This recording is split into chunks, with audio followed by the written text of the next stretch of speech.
Hi, my name is Rachel Sipes, and I am recording a video lecture for the class BUSI 343 with Liberty University. The case I have chosen for this video lecture is Adoptive Mothers Entitlement to Maternity Leave.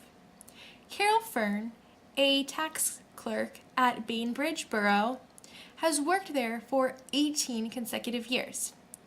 After struggling with infertility, Carol decided to adopt a child. Carol was such a dedicated employee that she went so far as to delay the adoption until after her company's busy season had ended, since she knew they would be in need of her services. Once busy season ended, Carol requested 2 weeks paid vacation in order to care for her new 3-month-old infant, which was granted by the company's council. However, when Carol asked for an additional 6 months of unpaid maternity leave, the Bainbridge Borough Council rejected her request. Instead, the company offered her 2 successive 90-day reasonable purpose leaves, which amounted to 6 months. In response to the company's rejection, Carol filed a grievance against the company with its union, AFSCME Local 10. An attorney was then assigned to the case with the responsibility of developing an argument to support that the rejection of Carol's request violated the company's collective bargaining agreement with the union. It is also important that the attorney appropriately address the violation to prevent it from happening again in the future, as well as to educate mothers of their entitlement to maternity leave. Bainbridge Borough's rejection of Carol's request included 3 separate violations. First, Bainbridge created a bargaining agreement with Local 10 regarding unpaid leave and under what circumstances it would be granted. All employees have access to this agreement, so failure to adhere to the agreement would be a violation all employees would be aware of. Secondly, Bainbridge violated Article 10, Leave of Absence, Policy 5 of its bargaining agreement with AFSCME Local 10. Article 10, Policy 5 states that maternity leave not to exceed 6 months shall be granted at the employee's request. Carol had the right to maternity leave based on this agreement. Finally, the Family and Medical Leave of 1993 and its revision in 2015 entitles eligible employees of covered employers to take unpaid job-protected leave for specified family and medical reasons. In response to identifying these violations, the attorney can then create her argument. The argument should begin by sharing the fact that Carol has proved her loyalty and dedication to Bainbridge Borough through remaining an employee there for 18 consecutive years. Carol also asked the adoption agency to delay the adoption until after her company's busy season because she felt it would be unfair to the company. This shows that Carol truly had the best interest of her company at heart and prioritized its success.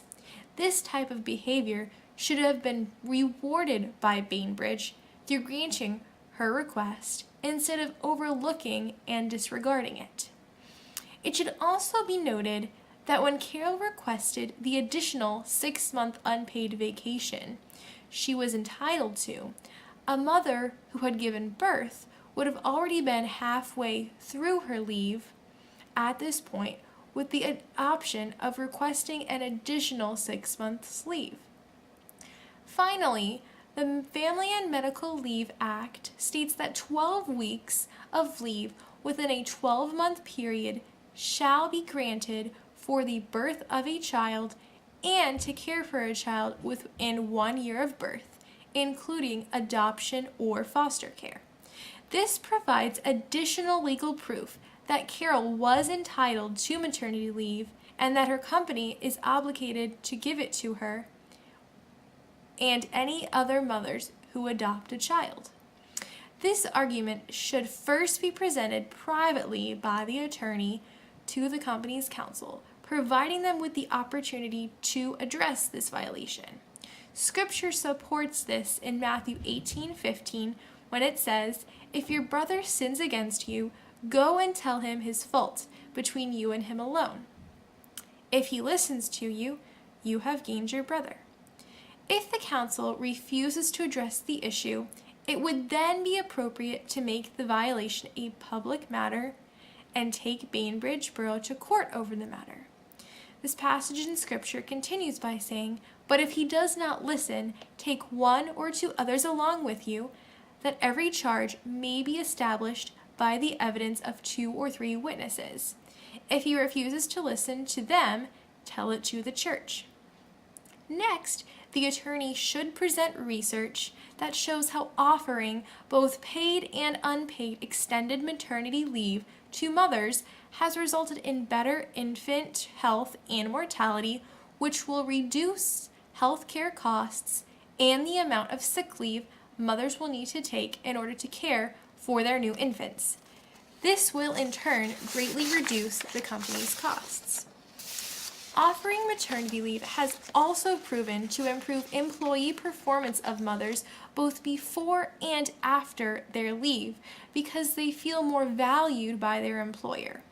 Finally, recipients of maternity leave are more likely to return to work at the end of their leave because they believe the company is truly concerned about both their well-being and the well-being of their infants. In addition to the benefits mentioned earlier, Bainbridge will also strengthen its bargaining relationship with its union, establishing an overall better relationship, and it will decrease the likelihood of mothers quitting to stay home with their new infants or seeking other employment upon the end of their leave. Thank you.